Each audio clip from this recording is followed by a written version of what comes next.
Baik, Assalamualaikum warahmatullahi wabarakatuh. Selamat pagi Indonesia, pagi kawan-kawan. Jadi kemarin kita sama-sama baca di grup itu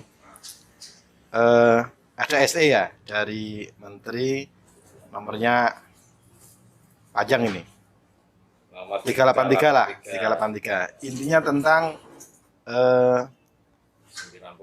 formula UMK 2022. Tempo hari kita sudah sempat bicara-bicara dengan Pak Ketua APKI. Hari ini kita melanjutkan di sesi yang lain terkait dengan itu, di mana di formula itu adalah ada namanya upah untuk UMKM. UMKM itu di poin Romawi 2 angka 7.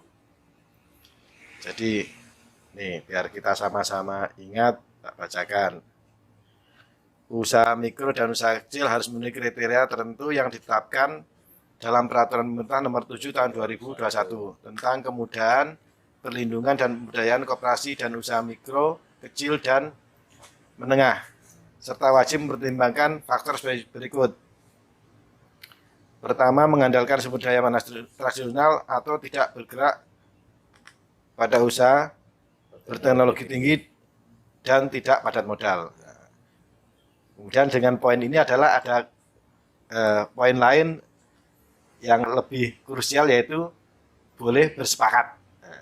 Artinya UMKM itu tidak harus mengikuti besaran UMP atau UMK manakala bersepakat. Nah, bersepakat ini kan perlu kita di interaktif harus bersepakat. Definisi bersepakat itu ya apa? Kan kalau perusahaan besar ada perjanjian kerja dan seterusnya, dicatatkan dan seterusnya. Nah, ini kalau judulnya UMKM ya pasti boro-boro dicatatkan. Kadang-kadang bagian personalnya pun dia nggak punya gitu kan. Manakala kita sebagai orang aplikatif di lapangan dan mungkin teman-teman juga menemui itu, mungkin kita perlu berbagi tips dan trik tentang definisi bersepakat itu. Monggo, dari mana dulu ini? Ya, terima kasih. Assalamualaikum warahmatullahi wabarakatuh. Waalaikumsalam warahmatullahi wabarakatuh. Salam sejahtera, Jumat barokah. Amin. Baik, terima kasih Pak Sek. Saya diberi kesempatan untuk bincang-bincang pagi yang redup ini, tapi tetap semangat. Sepakat, kata dasarnya dari kesepakatan, tapi di SE ini di poin 6 ini berdasarkan kesepakatan, berarti ada kemufakatan, kesamaan persepsi. Cuma kan ini ada syarat-syaratnya sepakatnya. Jadi kalau kita mengacu di dasar hukum Cipta Kerja di 88E itu upah boleh disepakati.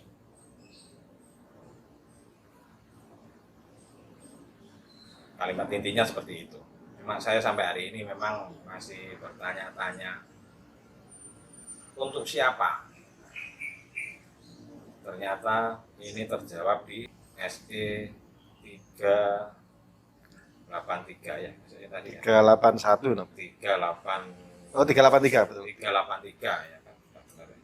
383 ya kan. Di poin 2 huruf angka 6. Jadi upah minimum di kecualian bagi usaha mikro dan usaha kecil. Pada usaha mikro dan usaha kecil ditetapkan berdasarkan kesepakatan. Apa sepakat? Ternyata kalau di kamus besar bahasa Indonesia itu kemufakatan, berarti ada deal antar pihak-pihak yang bersepakat, berarti dua pihak ya. Kalau dalam hal ini ya CPU pengusaha dan pekerja. Area kita sejak adanya Cipta Kerja itu sudah ada kata-kata usaha mikro dan usaha kecil. Ini yang mungkin jadi tantangan baru bagi pengawas kaitannya dengan hal-hal yang berhubungan dengan kesepakatan. Walaupun sejak dulu banyak deal-deal sepakat, banyak hal-hal yang dilakukan kaitannya dengan kata-kata sepakat ini. Mungkin ya mulai dari upah, mungkin dari kepesertaan BPJS, mungkin dari waktu kerja, banyak hal yang deal-deal seperti itu. Cuma tidak mengemuka diatur di perundangan. Setelah Cipta Kerja ini baru ada persoalan masuk ke upah. Kalau upah dulu kan dilarang langsung ya, ada larangan. Kalau sekarang ini boleh sepakat. Tapi area mana tanah ditetapkan di UMKM.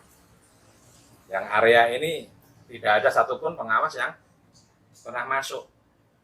Saya pun pernah masuk di area-area Mojokerto, itu karena area Mojokerto itu banyak sekali UMKM. Kategorinya UMKM sebenarnya. Cuma ini Pak Sek, kalau kita merujuknya ke poin 7, mengandalkan sumber daya tradisional, ini kayaknya akhirnya kontraindikasi. Karena di Mojokerto itu UMKM itu produknya bisa berteknologi, walaupun mungkin masih sifatnya rekayasa atau ya tidak tradisional sebenarnya, karena bahannya bukan bahan tradisional, karena itu bahan juga bahan dari manufaktur juga gitu loh, dari bahan-bahan industri dan produk yang dibuat pun ya berteknologi karena dia ada desain, ada gambar, walaupun mungkin ada mungkin jiplak-jiplak lah gitu ya. Tapi intinya ada hal-hal yang sebenarnya sifatnya tidak tradisional ya. Ini yang kita di lapangan nanti ada hal-hal yang perlu kita sepakati bersama bagi pengawas-pengawas yang akan melakukan pengawasan di area-area UMKM ya. Apalagi persoalan upah. Apa benar di UMKM itu terjadi proses-proses administratif? Ini juga sebagai bahan catatan ya. Setahu saya di UMKM itu administratif itu hanya menghitung uang masuk, uang keluar. Kalau personalia saya rasa hampir tidak ada. Nah, ini yang mungkin jadi tantangan di lapangan ya. Karena saya juga pernah menilai sebuah UMKM. Jadi di Mojokerto ada kriterianya UMKM, tapi pekerjanya jumlahnya berapa? Hampir 200. Karena dia produknya sepatu. Tapi kalau dinamakan perusahaan dia tidak mau. Dan di sana ada risiko-risiko pekerjaan juga. Nah, banyak hal yang mungkin bahasan. Nah, kalau kita mengacu ke upah, sepakat ini dibatasi sebesar 50% dari rata-rata konsumsi masyarakat di tingkat provinsi. Kalau saya lihat tadi di Jawa Timur itu nilainya 1.400.900. Surabaya. 1.900.000. Oh, Surabaya. Aku Jawa Timur. Belum lihat Surabaya. Ya. Anu aja Pak Tri, apa? Kita umum dulu apa? Makronya aja. Nah, Jawa Timur. Nanti khawatirnya jadi patokannya Jawa Timur. Saya belum sampai detail kan. Terus 1.400.000 malah kita di bawah Jawa Tengah loh ya. Ya, ini. Tapi mungkin gini Pak Seno, maksudnya gini, kalau ngomong apakah perusahaan ini masuk UMKM atau enggak, itu nanti sesi yang lain. Ya. Jadi fokusnya adalah kesepakatan nih loh. Jadi gini, kalau selama ini kan kita terbiasa kalau perusahaan besar kesepakatan adalah ada tertulis, terus dicatatkan dan lain-lain. Nah, case di UMKM biasanya kan gini, orang bahkan mungkin yo datang kerja tuh nggak pakai lamaran gitu. Makanya tadi saya Pak Sek ya, UMKM itu kalau bicara administratif dia angkat tangan. Coba tanya aja, kamu dipakai apa? Kamu bekerja sini tidak pakai apa-apa. Nah justru itu maksudnya gini, Iya. Ini case yang sudah hampir mengerucut dan rasanya akan jadi tren ke depan. Begitu ada aduan, terus dia di bawah UMK, kemudian pihak lain akan bilang loh, kami UMK dan pekerja sudah sepakat, gitu kan. Iya. Nah, permasalahan adalah bukti kesepakatan ini apa sih yang bisa kita loh sebagai pengawas untuk kalau dealnya nggak tertulis kan kita juga sulit ya. Nah, makanya. Akhirnya kan Itu terjadi di kasusnya Pak Tri ya. nah, kita kan nggak ngomong teoritis ini, kita ngomong Iya, solutif Pak. yang Oke. KPX. Ya, kalau KPX. saya ini gini Pak, pengalaman ini aku di Mojokerto, karena Mojokerto areanya UMKM sangat boleh kita nanti mungkin coba menelusuri UMKM kan. Harus kita mulai sebenarnya karena ini area-area kita yang baru. Jadi di sana kalau saya tanya mana catatan pembayaran upah, kadang-kadang nggak ada juga. Gitu. Tidak mampu kita mengakses Amiter kan tidak ada manajemen secara terstruktur ya. Ini yang mungkin tantangan kita juga untuk membangun ya, walaupun UMKM. Karena UMKM sebenarnya diatur di Undangan UMKM, tapi saya tidak pernah membaca bahwa di undang-undang yang mengatur UMKM sendiri itu tertulis bahwa proses-proses seperti itu hampir tidak. Hanya persoalan kualitas produk yang diungkapkan, persoalan manpowernya, tenaga kerjanya hampir tidak ada. Dan kita juga tidak pernah mengatur karena kita sebenarnya sejak dulu tidak mengkriteriakan bahwa ini UMKM, ini perusahaan formal, kan tidak ada kriteria itu. Kriterianya adalah orang yang bekerja. Kalau itu jadi melebar lagi. Jadi kalau kita ngomong ke kita sendiri kan hanya selama ini kita mengenal di 78 itu besar, menengah kecil. Iya, Tapi karena kita tuntutan aturan baru ini lembaga dan lain kan definisinya macam-macam sekarang. Iya. UMKM, ada formal, non formal, ada. Kalau di orang-orang kriteria UMKM itu ada kriteria sendiri yang namanya IKM. Orang-orang koperasi itu ada UMKM, ada IKM. Industri kecil menengah. Kalau namanya industri kecil menengah, dia sudah berbasisnya manufaktur.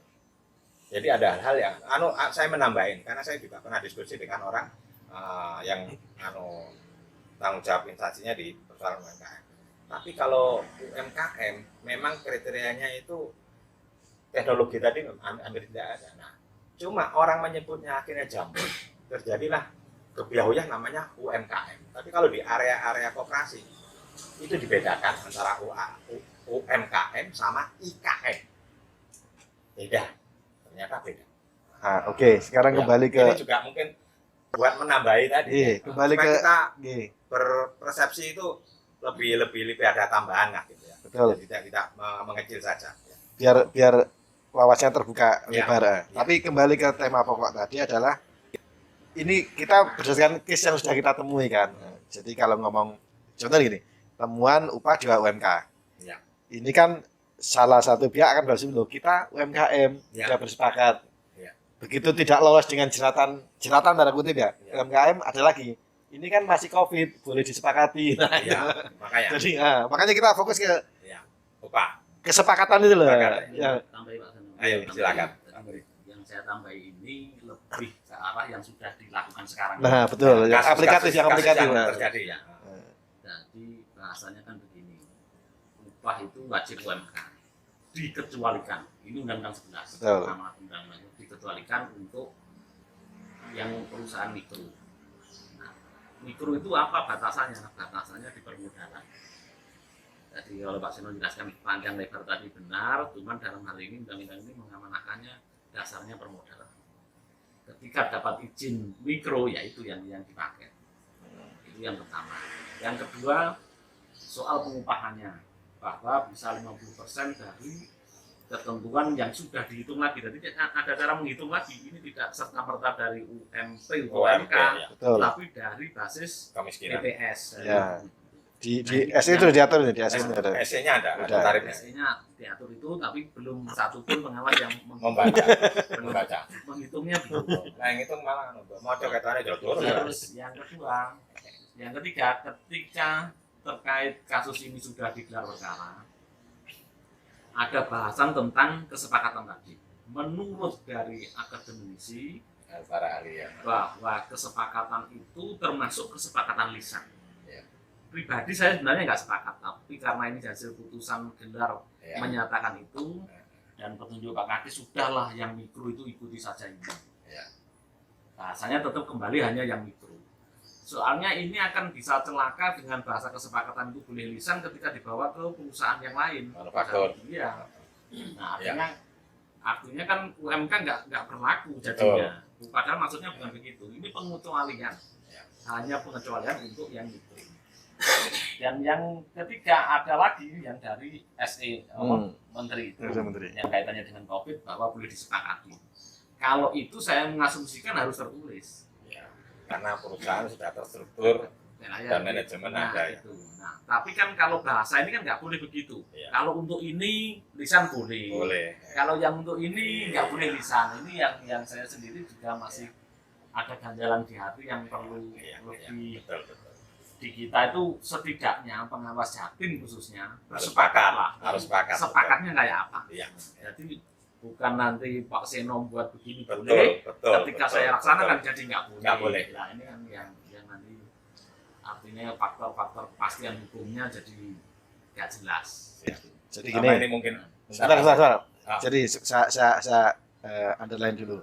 Jadi karena ada kebijakan kesepakatan di beberapa aturan yang perlu kita pilih dan pilah ya. Ya. Ini biar persepsinya sama. Jadi terkait kebijakan di masa pandemi bahwa upah disepakati bukan khusus. Boleh semua. Itu berlaku sampai Desember ini saja. Ya. 21. Artinya boleh semua, perusahaan besar, perusahaan kecil boleh. Ya. Tapi harus tertulis. Tertulis. Kalau UMKM boleh lisan. Ya. Nah, ini saya tambah lagi.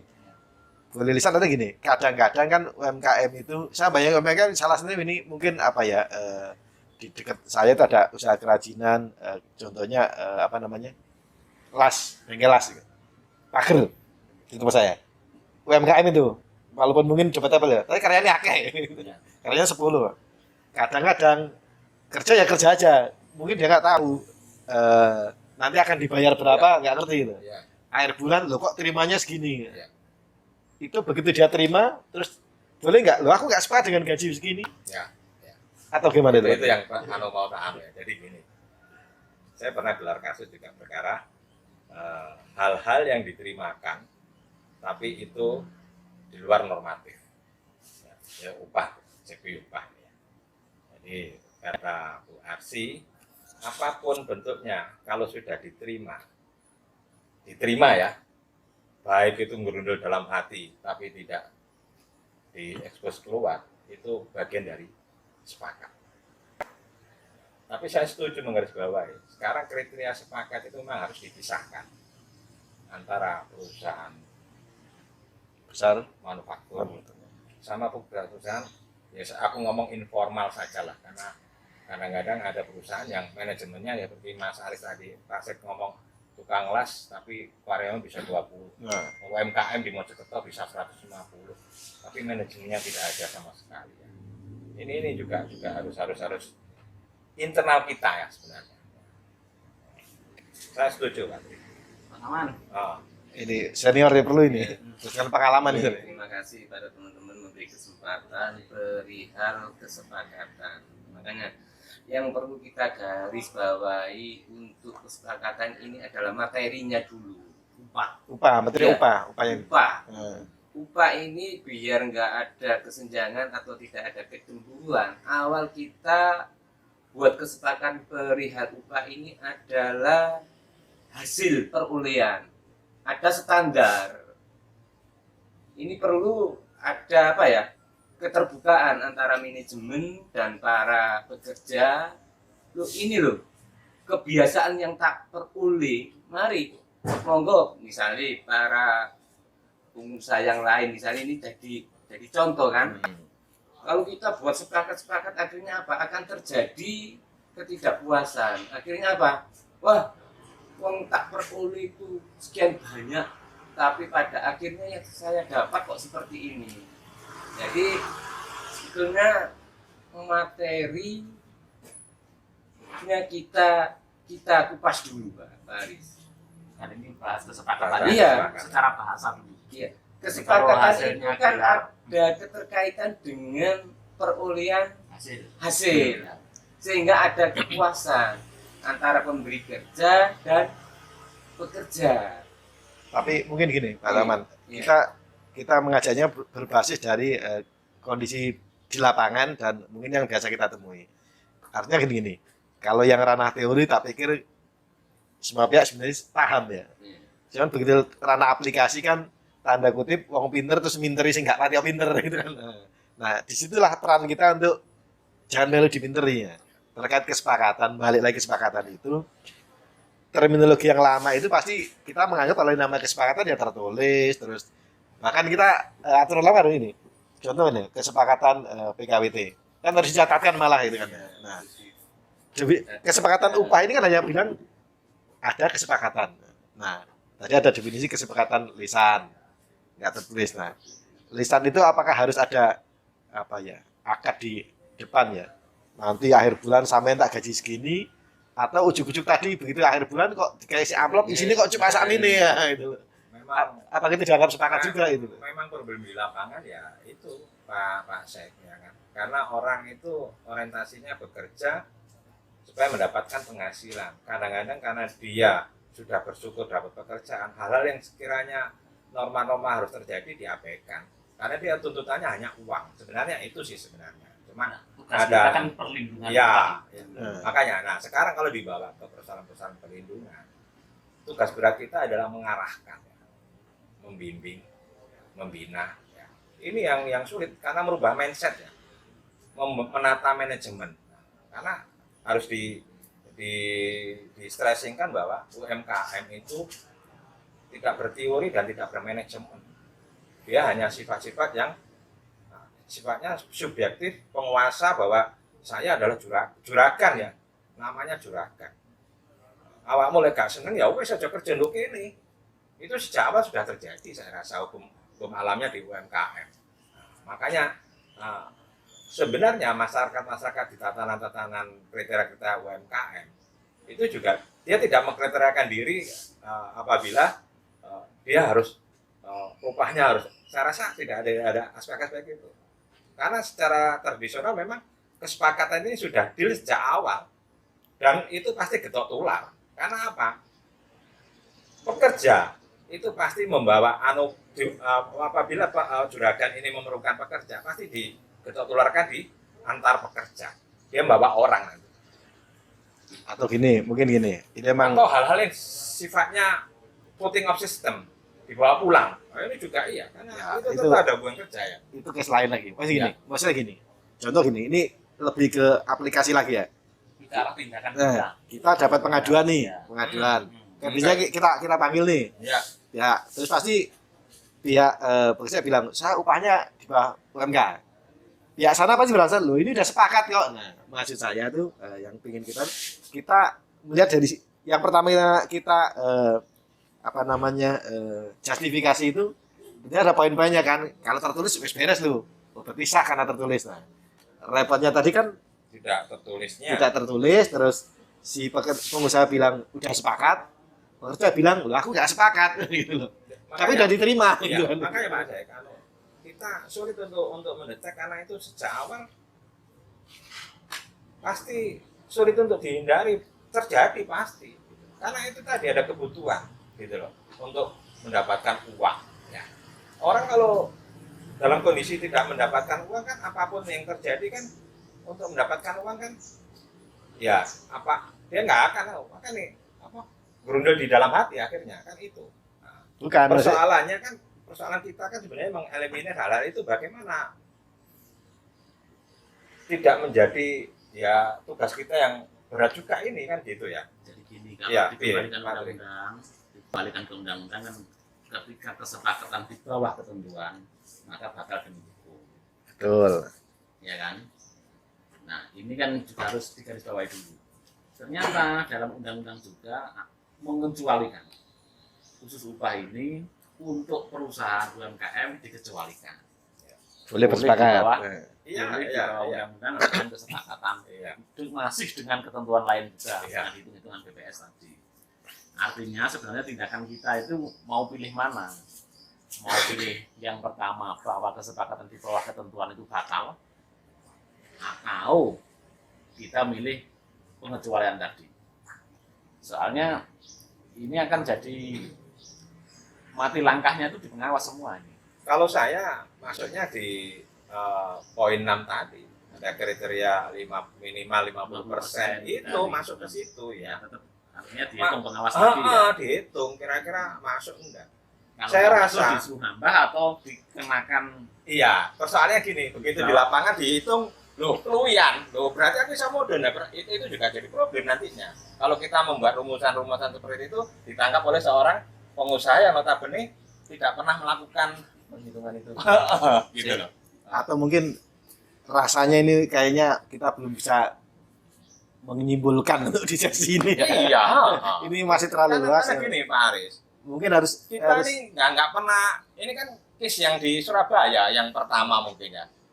Aku juga kan, tapi saya juga pernah punya case di Mojokerto itu, malah kasihan. Akibatnya apa? Awakmu tak tahu noy. Si ngalang kabut yang si ini pengacara tunggal ini. Karena dia disambati. Terus kalau dos pundi Pak, ini kalau loh, akhirnya ada konflik gitu loh. Oke Ya deh. kalau perusahaan besar sih konflik kok enggak apa-apa.